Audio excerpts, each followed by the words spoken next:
Des, what do you say to your players after an effort like that? Yeah, I guess you got a kind of game like that gives you plenty to write about, so many angles and different ways to go about it. But at the end of the day, we'll walk away without the 2 points.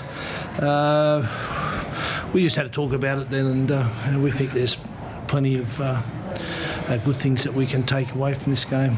Certainly, it was a very young side, so I think it's from an experience point of view.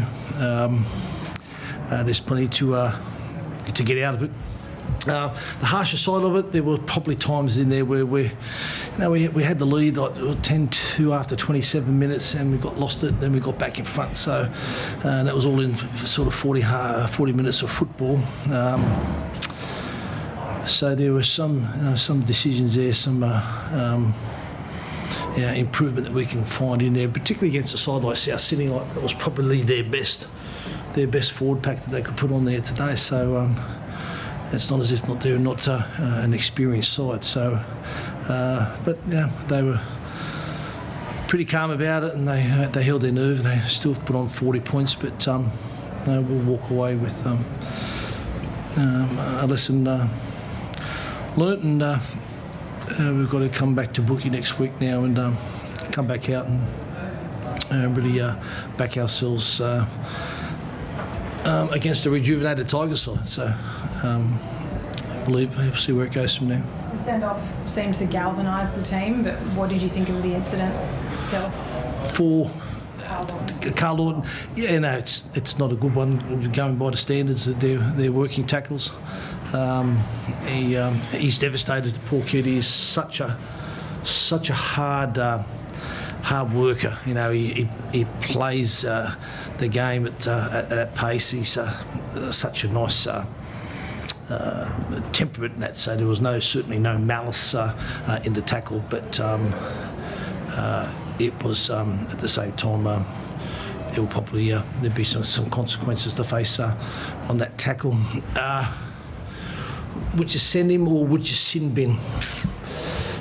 I thought maybe a decision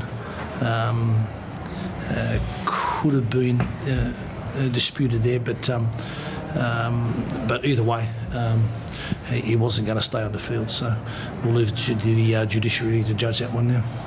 What did you think, Daly, in the moment? It kind of happened, obviously, very quickly and you sent. What did you think? Yeah, in the moment, you just gutted that you're losing a player for the whole game, so it's a really big consequence to face, but you know, we've got the officials making those tough decisions for a reason. They're trying to protect the players, and we just have to back they're doing the right thing. But again, like sort of backing up what Des said, as Carl as a person, he's so disappointed because he just doesn't do that stuff to intentionally ever hurt someone. So he's gutted. He feels like he's let us down, but you know, we just get around him and make sure he's all right. He's such a good fella. Like Des said, he's never trying to hurt someone like that.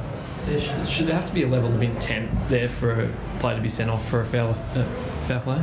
I think it measured. He was going to be, the way they've been judging tackles and the way it was going to go. There, it was a one-on-one, but there was certainly enough evidence there for, he was going to be, as I said, he was going to leave the field some way, whether it be a sin bin or whether it be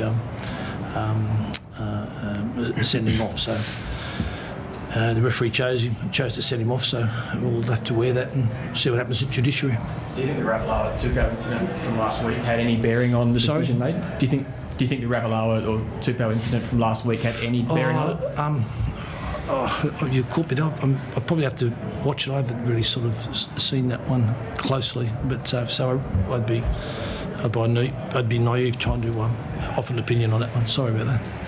How's Brad Parker? Was it his knee or calf? He's twisted his knee, so we'll have a scan on that, and we'll see how it comes up. I thought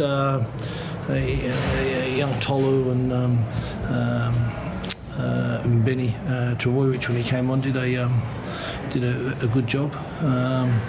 We're still, we've got Morgan Harper in the wings as well, and then we'll probably get a couple back next week, so we'll definitely get Molly, Mono back, and the possibility of Tommy as well. So there's some good news there.